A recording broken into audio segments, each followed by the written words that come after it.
Selamat pagi Bapak Ibu Saudara dikasih Tuhan Yesus. Kembali kita mau menikmati sharing pagi kita lewat sermon pagi hari ini. Pagi hari ini kita memberikan tema kemerdekaan di dalam Kristus. Mari sebelumnya kita tundukkan kepala, kita sama-sama mau berdoa. Tuhan Yesus yang baik, terima kasih Tuhan buat kesempatan pagi hari ini, di mana kami boleh Tuhan bersama-sama mendengarkan firman-Mu yang kami tahu akan menyegarkan setiap hati kami, memimpin hidup kami, bahkan memerdekakan kami Tuhan. Terima kasih Tuhan Yesus. Di dalam nama Tuhan Yesus Kristus kami sudah berdoa dan mengucap syukur. Kami siap menerima firman-Mu. Haleluya, haleluya, amin. Amin, puji Tuhan. Sekali lagi saya ucapkan selamat pagi Bapak Ibu Saudara dikasih Tuhan Yesus. Firman Tuhan terambil dari Roma 8 ayat 2. Demikian bunyinya. Roh yang memberi hidup telah memerdekakan kamu dalam Kristus dari segala hukum dosa dan hukum maut. Puji Tuhan. Saudaraku, hari ini tanggal 17 Agustus, bulan Agustus ya, bahwa bangsa Indonesia selalu merayakan yang namanya Hari Kemerdekaan ya. Dan pada hari kemerdekaan ini, kemerdekaan Republik Indonesia yang ke-81. Arti merdeka menurut KBBI adalah bebas dari perhambaan, penjajahan atau belenggu. Dalam ulang tahun yang ke-81, tentunya bangsa ini harus terus banyak berubah. Perubahan yang diharapkan semakin baik dalam mengisi kemerdekaannya. Kita mau bayangkan seorang terdakwa yang sedang menunggu putusan hakim. Ia didakwa dengan hukuman mati. Suasana ruang sidang begitu menegangkan. Tiba-tiba saja seorang hakim berkata, terdakwa dinyatakan tidak bersalah. Semua tuntutan dibatalkan, hukuman mati dibatalkan, Anda dibebaskan. Wow, betapa besar sukacita yang akan memenuhi hati si terdakwa tersebut. Ia memperoleh kesempatan hidup yang sebelumnya tidak lagi dimilikinya. Kita bisa bayangkan saat dia menunggu keputusan, di mana dia tahu bahwa dia akan dihukum mati, pasti perasaannya begitu kalut dan hancur, bahwa tidak ada lagi jalan keluar, bahwa dia bakal mati. Tapi ternyata begitu palu diketuk dan hakim mengatakan kamu tidak bersalah, kamu dibebaskan. Rasanya sebuah kabar yang sangat-sangat luar biasa ya, yang kita bisa merasakan, kita bisa menggambarkan betapa bahagianya orang tersebut. Saudara yang dikasih Tuhan Yesus, gambaran itulah yang dialami setiap orang percaya. Karena dosa, manusia berada di bawah penghukuman. Tidak ada satupun usaha manusia yang mampu membuatnya benar di hadapan Allah. Upah dosa adalah maut, demikian firman Tuhan.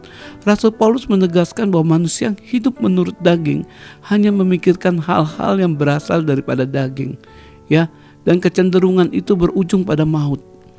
Namun kasih Allah mengubah segalanya. Melalui kematian dan kebangkitan Kristus Yesus, kita ditebus dari kuasa dosa. Ketika kita menerima Yesus sebagai Tuhan dan Juru Selamat, kita dibebaskan dari hukuman dosa, kutuk, belenggu, dan kuasa maut itu sendiri. Itulah kemerdekaan yang sejati. Akan tetapi, kemerdekaan rohani bukan berarti kita bebas hidup sesuka hati. Justru sebaliknya, kemerdekaan itu memanggil kita untuk hidup dalam ketaatan kepada Tuhan.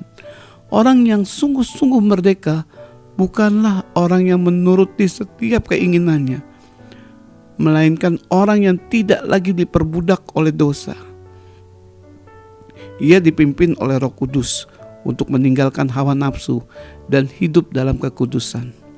Firman Tuhan mengingatkan, saudara-saudara, memang kamu telah dipanggil untuk merdeka, tapi janganlah kamu mempergunakan kemerdekaan itu sebagai kesempatan untuk kehidupan di dalam dosa, melainkan layanilah seorang akan yang lain oleh kasih.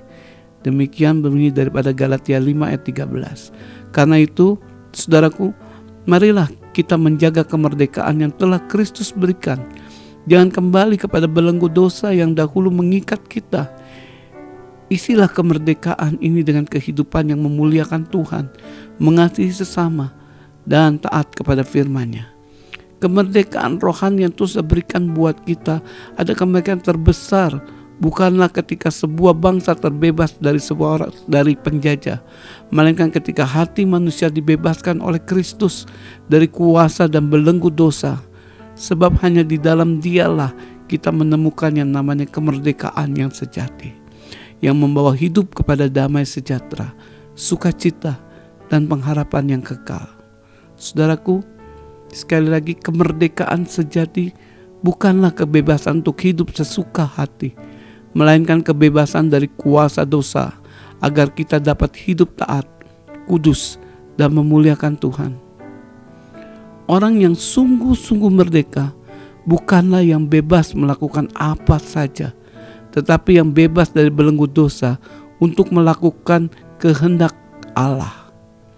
Puji Tuhan. Bapak Ibu Saudara dikasih Tuhan, demikianlah sharing kita pagi hari ini. Mari kita sama-sama menaikkan syukur kita buat kemerdekaan yang Tuhan berikan buat kita, pembebasan yang Tuhan berikan buat kita, untuk kita bebas hidup daripada kuasa atau kutuk maut yang mengikat setiap kehidupan kita. Oleh karena itu, marilah kita mulai mengisi kemerdekaan kita dengan hidup menurut kehendaknya, memuliakan Tuhan dan kehidupan kita. Oh, haleluya, haleluya, amin. Mari kita tundukkan kepala. Bapa, kami mengucap syukur terima kasih buat apa yang Kau sudah lakukan dan berikan buat kami. Sesuatu anugerah kasih-Mu yang luar biasa membebaskan setiap kami daripada setiap kutuk dosa. Kami yang selama ini terbelenggu oleh jeruji dosa Tuhan, kami yang terpenjara secara rohani Tuhan, saat ini Tuhan kami sedang menunggu putusan ketukan palu untuk kami dihukum mati oleh karena dosa-dosa kami. Tapi kuasa Engkau, penebusan Engkau membebaskan kami dari semua ini Tuhan. Anugerah pembebasan-Mu membuat kami hidup di orang yang sungguh-sungguh merdeka, merdeka sejati di dalam Engkau Tuhan. Terpujilah nama-Mu Tuhan Yesus.